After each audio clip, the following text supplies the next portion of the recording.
balik ulit tayo sa pagbablog. Ayan.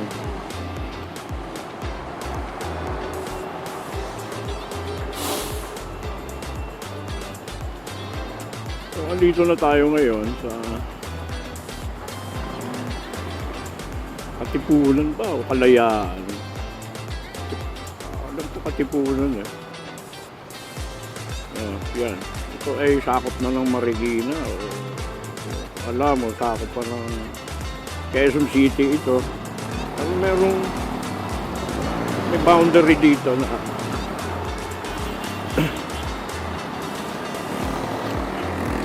dito lahat dumadaan riders, pasaherong jeep papuntang Marikina.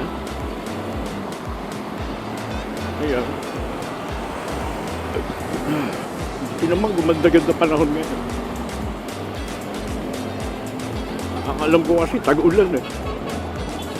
Pero napakalinaw ng panahon ngayon. Ito'y napaka-amazing.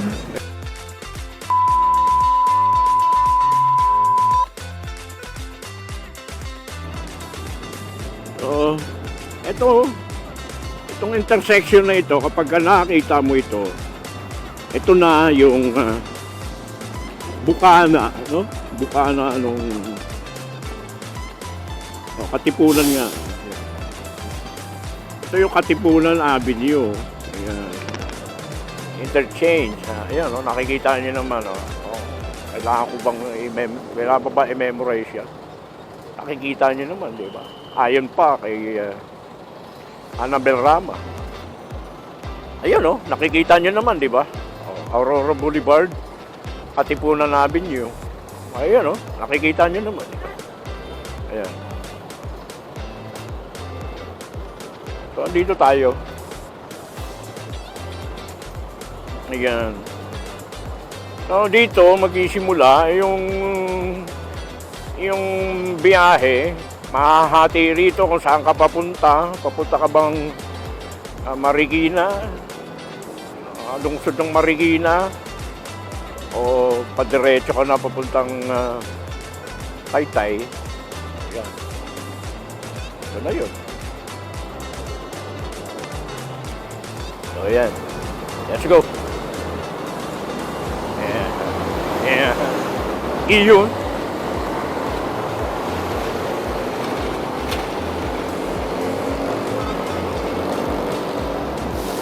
Siyempre dapat sa pagdadrive ay kailangan mag-ingat, mag-isip, alerto. Kasi sabi ko naman sa inyo, madaming kamote.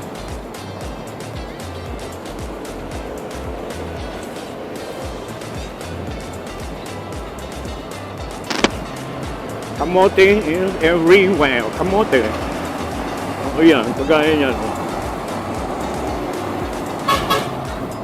Talagang dito pa talaga siya sa gilid. Ang laki-laki niya.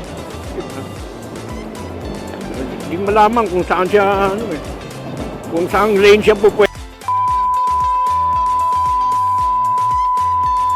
As yung dala niya, talagang niyayabang niya yung sarili niya. Yan, kagaya niya. Sino ka mang driver ng bus? Umano sa isang lane na doon ka nararapat.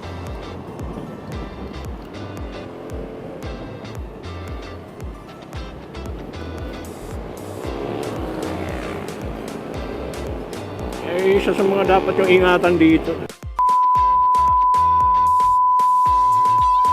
Well, anyway, hindi naman lahat. Meron din namang mga matitino at saka maayos dyan, Pero yung iba talaga, bakit kaakibat na ng mga Pilipino? Ano kaya yung nakukuha nilang sensasyon at kasiyahan? Gaano kaya kasi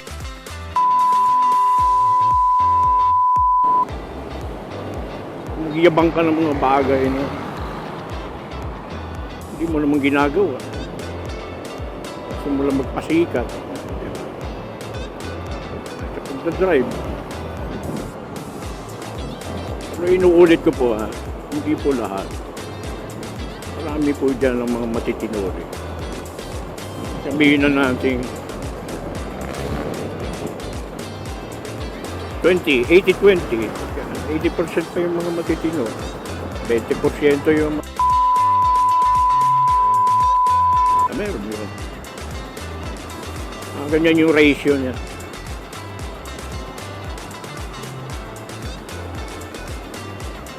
So dito, medyo hinay-hinay tayo sa pagdaldal. Kasi nga, ito po ay highway. Ito po ay 4 lanes na. Kailangan magseryoso ka rito. Kung nakapokus ka, kaya kagaya niya. Bigla na lang may lulusot dyan. Alerto ka dapat.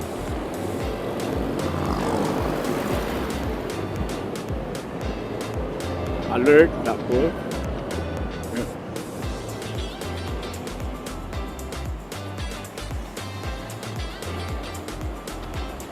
Dapat disiplina. Dapat may disiplina ka sa sarili mo. Hindi yung kapag nararamdaman kang motor inunahan ka, alam mo ka agad, pinasisiklabang ka. Ang gagawin mo, hahabulin mo, makikipagkarera ka. Yun. Isa ka ng kamote doon. Kung kamote yung ano mo, mas kamote ka. Tumatol ko eh. Hindi mo dapat patulan. Mahal mo buhay mo. Hindi ka magpapatol dyan sa mga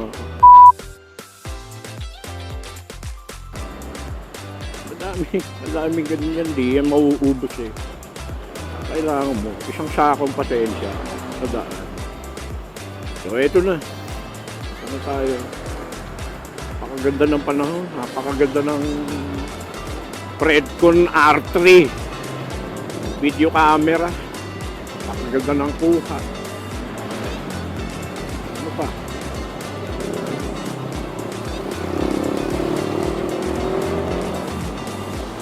Yeah.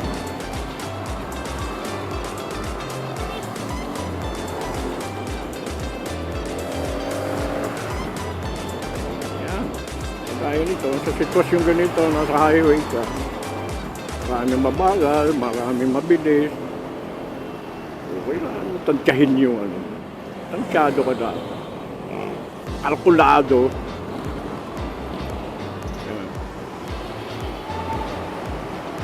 Maigi na yung nag-iingat ka eh. Kesa alasige ka lang. Ayan. Ito yung daan papuntang junction. Hindi pa ito yung mukha nito nung 80s and 90s. Dahil sa pagbabago. Ayan.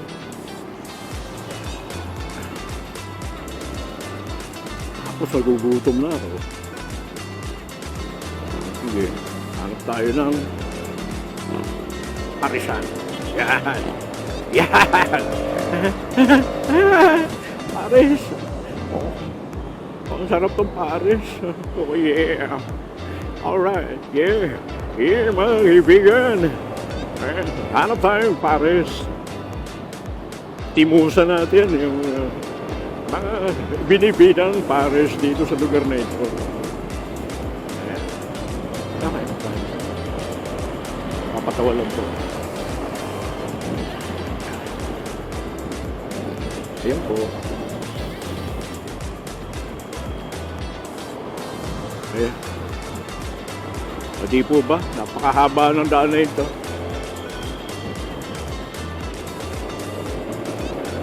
Ito naman yung Shell Parville. Yan. Yan.